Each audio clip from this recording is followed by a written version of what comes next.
미국의 미시간호에서 배 한 척이 침몰을 하게 되었습니다. 타고 있던 모든 사람들이 이제 전멸하게 될 상황에 수영 선수였던 한 대학생이 뛰어들어서 사람들을 구출했는데 23명을 구출을 했습니다.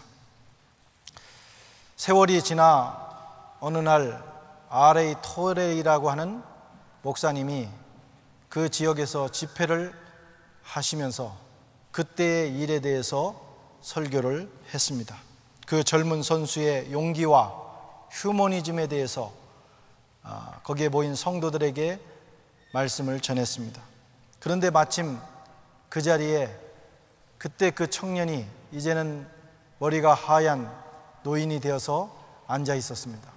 설교를 끝낸 토레이 목사님께서 깜짝 놀라서 그분에게 가셔서 이렇게 물었습니다.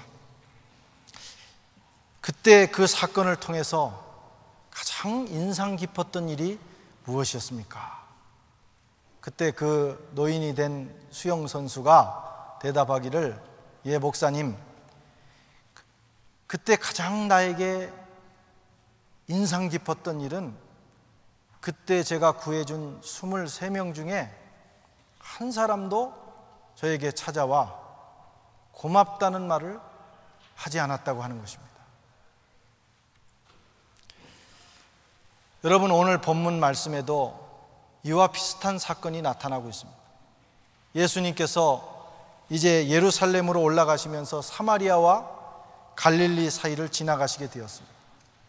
그때 평생을 나병으로 고통당하던 10명의 나병 환자들이 예수님이 지나가신다는 소식을 듣고 예수님께 자기들의 몸을 고쳐줄 것을 요청했습니다. 12절 13절에 보면 한 촌에 들어가시니 문둥병자 10명이 예수를 만나 멀리 서서 외쳐 가로되 예수 선생이여 우리를 불쌍히 여겨 주소서. 그들은 예수님께 가까이 갈 수 없는 그런 사람이었습니다. 멀리 서서 예수님께 요청합니다. 우리를 불쌍히 여겨 주십시오. 당시에 여러분, 나병 환자들은 저주받은 인생이었습니다. 육체적으로 또 정신적으로 그들은 고통을 당했습니다. 아픔을 겪었습니다. 뿐만 아니라 사회적으로도 격리되어 있었습니다. 일반인들을 만날 수 없었어요. 만나면 그들은 돌에 맞아 죽습니다. 종교적으로도 하나님께 버림받은 사람이라고 하는 취급을 유대 사회로부터 받는 불쌍한 사람들이었습니다. 한마디로 진승보다도 못한 대우를 받는 사람들이 당시에 바로 이 나병 환자들이었습니다. 이런 처지에 있는 나병 환자들을 주님께서 보시고 긍휼히 여기셔서 그들을 고쳐주십니다. 14절에 보면 보시고 가라사대 가서 제사장들에게 너희 몸을 보여라 하셨더니 저희가 가다가 다 깨끗함을 받았는지라. 그런데 놀라운 것은 그들의 나병이 고쳐진 것이 놀라운 것이 아니라, 그것이 기적이 아니라 그들 중에 단 한 사람만 찾아와서 주님께 감사했다고 하는, 이것이 놀라운 것이고, 여러분, 이것이 기적이 아니면 무엇이겠습니까? 나머지 사람들은 말 한마디 없이 어딘가로 그들의 길을 갔습니다. 이런 상황을 보시고 주님께서 물으시는 거예요. 17절에 보면 예수께서 대답하여 가라사대 10사람이 나음을 얻지 않았느냐? 고침을 받은 사람은 10사람 아니냐? 그런데 나머지 9은 어디 갔느냐? 주님의 이 질문은 오늘을 사는 저와 여러분에게 다시 던져지고 있습니다. 9사람 어디 갔느냐? 10사람이 다 고침을 받았는데, 다 은혜를 입었는데 나머지 9은 어디 갔느냐?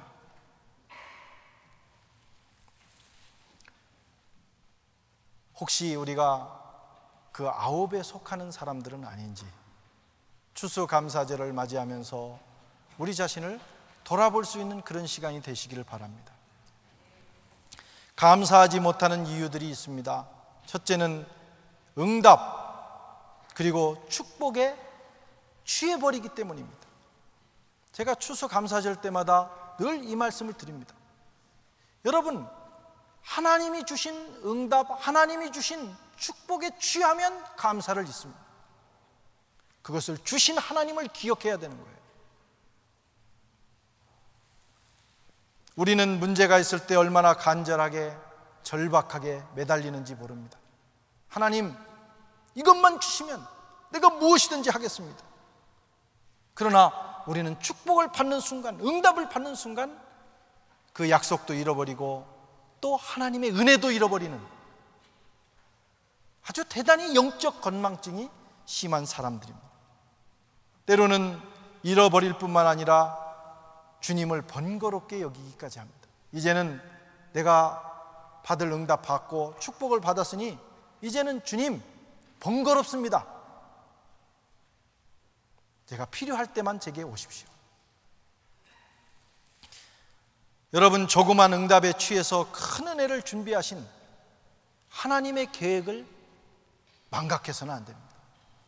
주님이 우리에게 주시고자 하는 것은 그 정도가 아니라는 거예요. 주님은 우리를 위해서 엄청난 인생의 축복을 준비하셨어요. 하나님 나라를 준비하셨어요.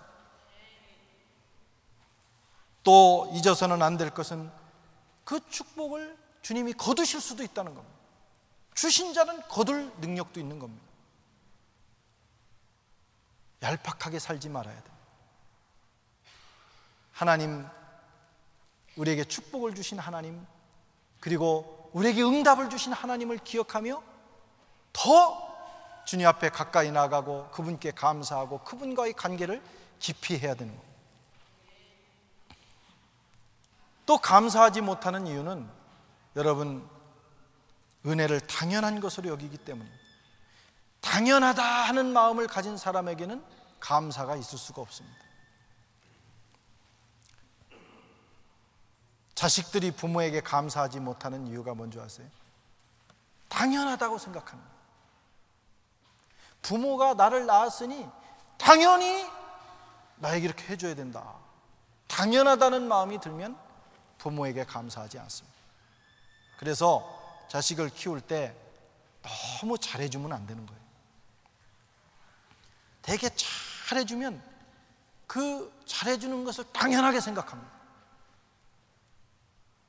그리고 조금만 못해주면 섭섭해하고 도전하고 공격하는 거예요. 부모가 내게 해준 게 뭐가 있냐고 그렇게까지 말하는 거예요. 그런 놈을 성경에서는 저 골짜기에 놓고 독수리가 눈을 파먹도록 하라 그렇게 가르쳤어요. 부모의 은혜도 모르는 놈이 어떻게 하나님의 은혜를 알고 세상의 은혜를 알겠어요?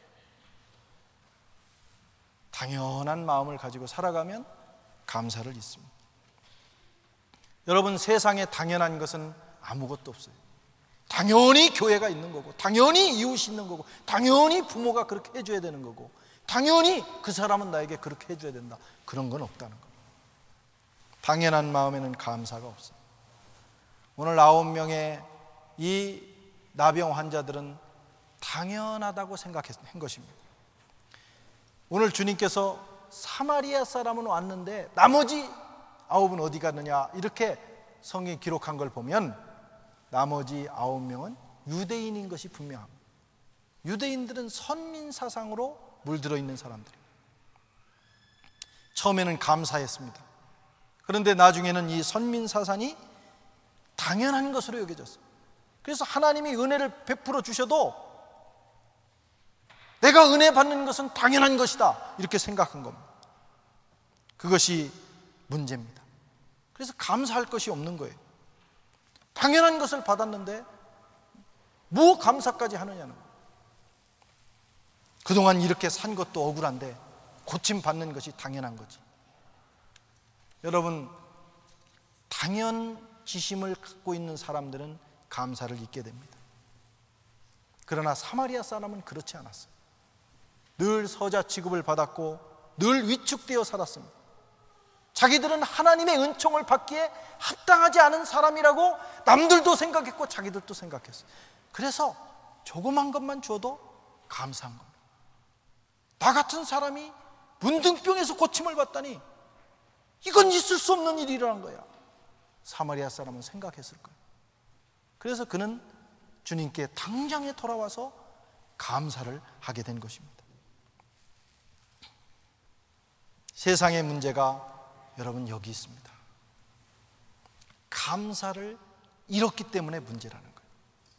감사를 잃고 원망과 불평하기 때문에 세상이 지옥으로 변한다는 거예요.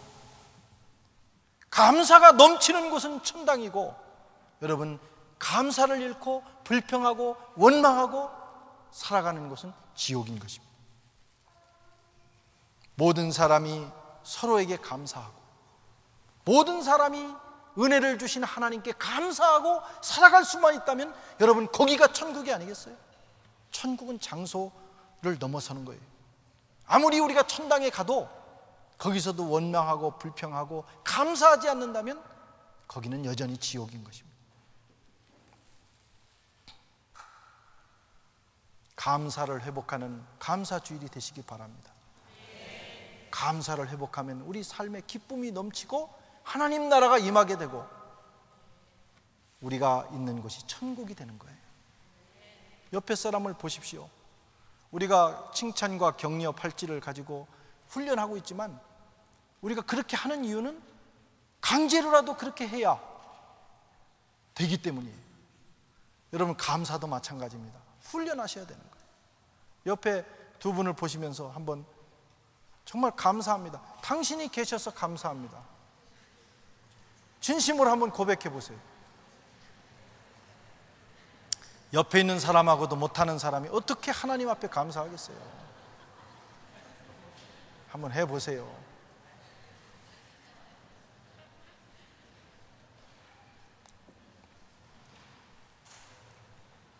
할렐루야. 그리스 신화에 이런 얘기가 있습니다. 어느 날 제우스가 종 둘을 불러서 바구니를 주고 내려가서 한 종에게는 감사를 좀 담아가지고 와라. 또 한 종에게는 원망과 불평을 받아가지고 와라. 그래가지고 내려갔는데 원망과 불평을 모으러 간 이 종은요 내려가자마자 올라와 버렸어요. 온 천지가 원망과 불평인 거예요. 뭐 다닐 필요도 없는 겁니다. 한 곳에서 다 담아가지고 왔는데 감사를 모으러 간 종은 아직도 안 올라왔다는 거예요. 아마 오늘 또 안 올라온 것 같아요. 감사가 어디 있냐. 세상에 원망과 불평은 많지만 감사가 없는 세상을 비유한 그런 이야기입니다. 프랑스에 와서 제가 받은 문화 충격 중에 하나가 감사한다는 거예요. 물론 그분들이 진심으로 감사하는지 입에 발린 소리로 감사하는지는 모르겠지만 어쨌든 안 하는 것보다는 나은 거예요. 어떤 경우는 툭 건드려도 감사해요. 처음에는 상당히 당황스럽습니다. 한국 사람들은 참 감사할 줄 모릅니다. 감사가 마음으로는 물론 감사하겠죠. 근데 표현할 줄을 모른다 이거예요. 여러분 감사는 표현까지 가야 되는 겁니다. 종종 한국 가면 그런 충격들을 받아요. 역충격. 문을 잡아줘도 저 인간이 왜 문을 잡고 있나 이렇게 생각하고 고맙다는 말 한마디 안 하고 가는 거예요. 정말 여러분도 다 경험하셨을 겁니다.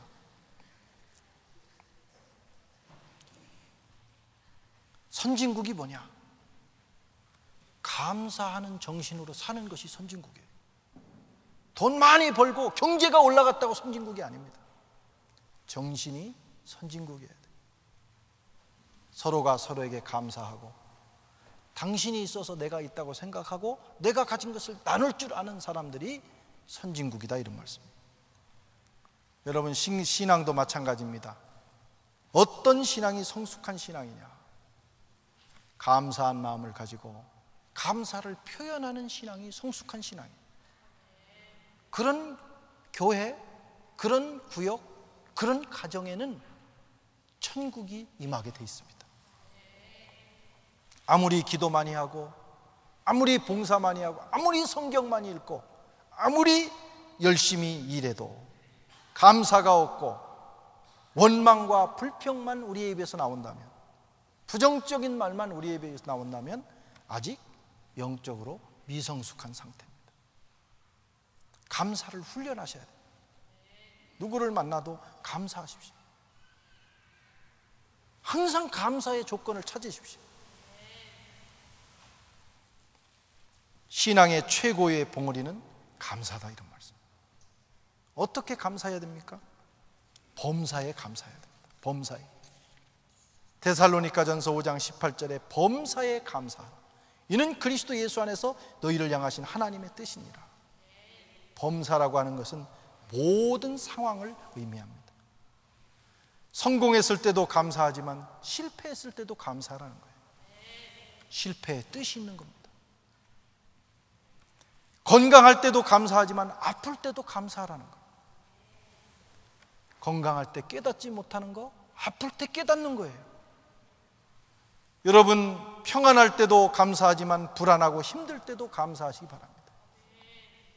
큰 응답이 있어도 감사하지만 작은 응답에도 감사해야 돼. 에이, 뭐 이런 거 가지고 감사하냐고, 그러면 안 된다는 거예요. 작은 거에도 감사할 수 있어야 돼. 어떤 분들은 하나님이 이렇게 해주시면 내가 감사하겠다 그러지만 하나님은 속지 않습니다. 그 사람은 절대 감사하지 않습니다. 작은 거에 감사할 때 큰 것을 보고도 감사할 수 있는 거예요. 조건이 채워지면 그런 사람들은 새로운 조건을 찾습니다. 이거 주셨지만 이게 또 부족한 게 보이는 거예요.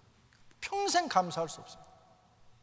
모든 상황에 감사하는 마음을 훈련할 때 우리는 비로소 감사할 수 있는 거예요. 어떤 마을에 온천과 냉천이 나오는 놀라운 마을이 있었답니다. 그래서 마을 아줌마들이 빨래를 하는데 온천에 가가지고 뜨거운 물에 팍 빨래를 삶아가지고 한 다음에 냉천에 가가지고 그걸 시원하게 헹구는 거예요. 그 관광객들이 가이드를 따라 갔다가 그걸 보고는 깜짝 놀래가지고 물었습니다. 가이드에게, 이 마을 사람들은 이 놀라운 축복을 경험하면서 사니까 하나님께 정말 감사하면서 살겠습니다. 그때 가이드가 대답했어요. 그렇지 않습니다. 이 마을 사람들은 온천도 나오고 냉천도 나오는데 왜 하나님은 비누까지 안 주셨냐고 원망합니다. 희한한 인간들이잖아요. 여러분, 사람의 마음이 그런 거예요. 작은 일에 감사할 수 없으면, 냉천에 감사 못하면 온천에 감사 못해. 그거에 감사 못하면 더 큰 걸 줘도 감사 못하는 거예요. 여러분, 감사는 조건에 있지 않습니다. 조건이 채워져서 감사하는 게 아니고 내 마음에 있는 거예요. 내가 모든 일에 감사하기로 마음먹으면 감사할 수 있는 것입니다. 좋은 상황을 만난다고 감사할 수 있는 거 아니에요. 좋은 마음을 가지고 살아갈 때 우리는 감사할 수 있고, 하나님은 감사하는 삶에 감사의 조건을 더해 주시는 것입니다. 우리 마음밭을 가꾸지 않으면 이 세상을 다 얻어도 우리는 불평할 수밖에 없습니다. 지금 저와 여러분이 살아가는 이 조건, 물론 여기 와서 고생도 하고 날씨도 춥고 또 유학생들 여러 가지 열악한 환경에서 살아가지만, 이 장소, 공기, 물, 우리가 사는 모든 조건은 세계 인구의 10% 안에 사는 조건이라는 거 아십니까? 세계 인구의 80%는 우리보다 못한 조건에 살고 있어요. 우리나라도 상위권에 삽니다. 그런데 그 상위권의 나라 백성들 가운데 파리에 와서 살면서 유학하고 공부하고 사업한다는 것은요, 특권이에요, 특권. 여러분 그걸 생각하면서 날마다 감사해 보셨습니까?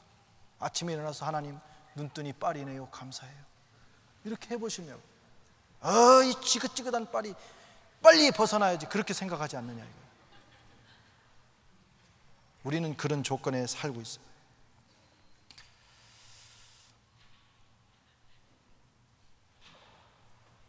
감사의 마음을 훈련하고 감사의 조건을 여러분 찾아나가야 합니다.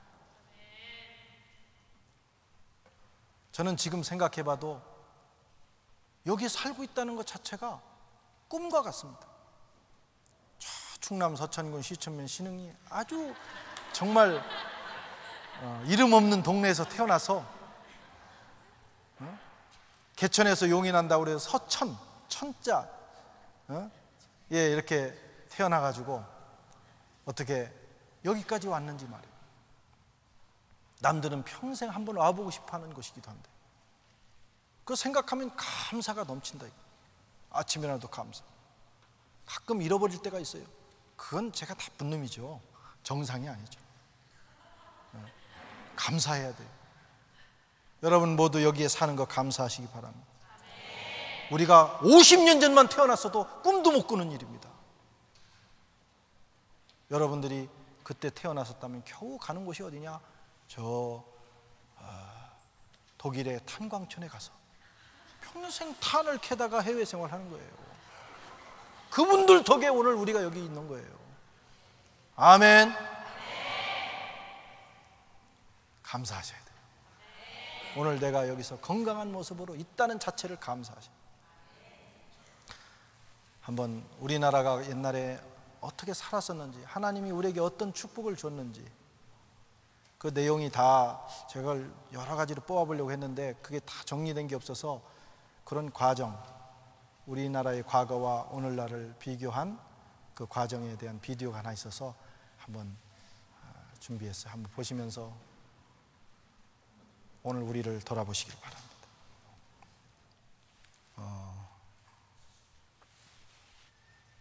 우리는 기적 속에 살고 있습니다. 어떤 기적이냐? 그 기적은 그냥 이루어진 게 아니에요. 오늘 우리가 여기서 살면서 오늘을 살 수 있게 된 것은 우리 선조들의 희생이 있었어요. 부모님들의 희생이 있었어요. 탄광촌에서 외국에 나가서 깊은 갱도에 들어가면서 자기 몸이 상할 줄 모르고 그걸 캐내던 사람들의 희생이 있었고, 전쟁터에 나가 외화를 벌던 그들의 희생이 있었어요. 또 하나님이 부어주신 은혜가 있었어요. 그것이 없이는 오늘날 대한민국은 있을 수 없고 저와 여러분도 있을 수 없는 겁니다.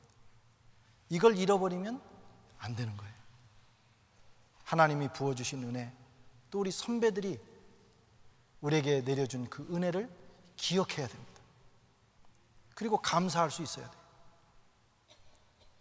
그렇게 될 때 우리가 정말 성숙한 민족이 될 수 있는 겁니다. 하나님은 우리 민족이 거기까지 올라가기를 원하시는 거예요. 이번에 필리핀에 갔는데 제 아주 사랑하는 후배 목사님이, 아주 친하게 지냈던 목사님이에요. 근데 한국에서 목회를 하다가 간염이 악화돼서 쓰러졌어요. 그래서 이제 목회를 포기하고 필리핀으로 선교사로 나갔는데, 본인이 종말론적으로 이제 살다 보니까 선교지를 어디를 택했냐면 필리핀에서 가장 가난한 도시인 그 쓰레기장 도시를 택해서 들어갔어요. 거기서 5년을 사역을 하는데, 저희가 이번에 오는 날 그래도 거기를 방문해야 되겠다 해서 갔는데, 지금은 선교센터가 지어지고 아주 그래도 좋은 조건입니다.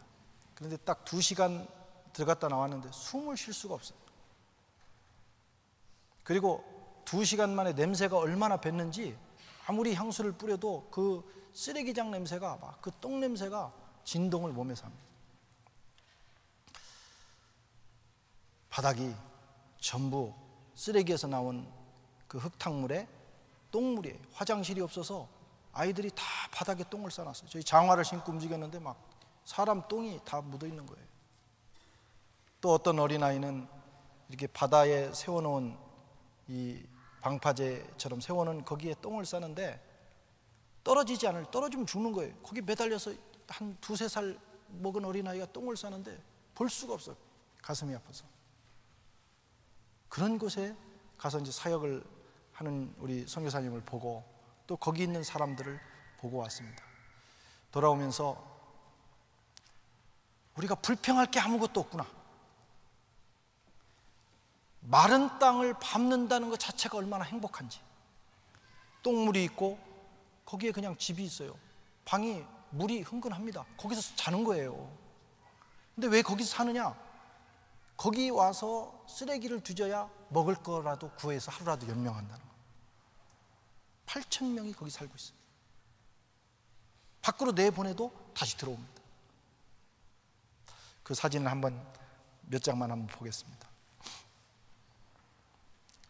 저게 그 쓰레기 하치장으로 들어가는 입구에, 마닐라는 많이 그래도 발전된 도시인데 바로 마닐라에 붙어 있습니다.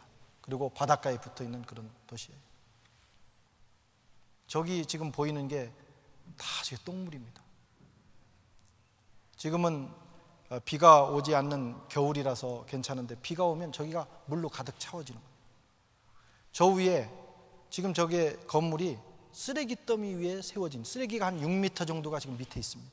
그 위에 이거저거 쓰레기 하치장에서 뭘 주워가지고 집을 만들어 놓고 사는 겁니다. 지금 사람 사는 집이에요. 저게 천장도 없어요. 저게 집입니다. 제가 웃을 수가 없어서 이렇게 인상을 쓰고. 심각합니다. 심각해. 너무 심각해요. 제가 끝나고 오는 파리에 도착하는 순간까지 눈만 감으면 저기가 보이는 거예요. 너무너무. 저 할머니는 이틀 동안, 그동안은 다른 사람들을 돌봤는데 이제는 돌봐주는 사람이 없고 먹을 것이 없어서 이틀을 굶었어요. 겨우 일어나 우리가 그래서 물을 사서 넣어주고 또 우리 김영감 목사님이 과자를 몇 개 사서 또 넣어줬습니다.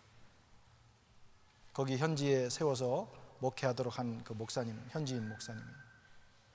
저 할머니가 일어나서 이제 과자를 저 옆에 두고 저희를 보고 있습니다. 저 뒤에는 이제 그 숯을 만드는 공장인데 정말 숨을 쉴 수가 없어요. 그런데 거기서 아이들이 그 숯도 좋은 나무로 하는 게 아니고 거기에 쓰레기장에 들어온 그 나무들을 구워서 숯을 만들어내는데 폐가 다 상합니다. 근데 아이들이, 이만한 아이들이 2살, 3살 된 아이들이 거기서 놀고 있어요. 노는데 뭘 가지고 노냐면 쥐들 또 가마를 만들어 가지고 거기서 불장난을 하고 있습니다. 저렇게 저 숨 쉴 수 없는 곳입니다. 신발을 선교사님이 갖다가 줬는데 이 슬리퍼를 갖다 주니까 애들이 슬리퍼는 집에다 모셔놓고 맨발로 뛰어다니는 거예요. 저기에 못, 유리, 온갖, 그 다음에 똥 이런 것이 어우러져 있습니다. 그래서 저기를 한번 다녀온 분들은 쓰레기를 버릴 때 유리라든가 이런 건 절대 버리지 못하는 거예요. 함부로 저기로 갈까 봐. 저기 사람이 살고 있어요. 아이들.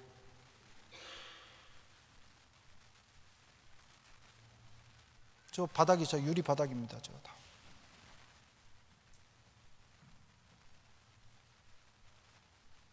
머리에 종기가 나서. 그 다음에는 바로 옆에 바닷가인데 저기는 완전 똥물입니다. 그래서 법으로 수영을 금지했는데 거기 아이들은 거기가 수영하고 있어요.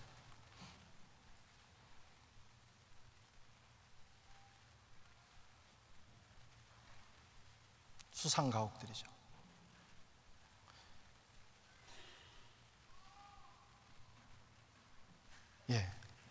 됐습니다. 그래서 저는 다음에 우리 성도님들이 한국을 가실 때가 되면 그 한국만 갔다 오면 비행기 값이 더 비쌉니다. 그래서 파리, 서울, 필리핀 이렇게 하면 비행기 값도 싸요. 그러니까 서울에 가셔서 일을 보시고 필리핀에 가셔서 한 일주일 계시다가 가서 밀림도 들어가시고 얼마나 세계 곳곳에 많은 사람들이 어렵게 사는지 내가 그들을 향해서 도와야 하고 또 그들에게 베풀기 힘써야 하겠습니다. 더 나아가서는 지금 우리가 조금 힘들더라도 원망하지 마자. 그 사람들 생각하면 오늘 우리의 삶의 조건이 좀 어려워도 원망하지 마자.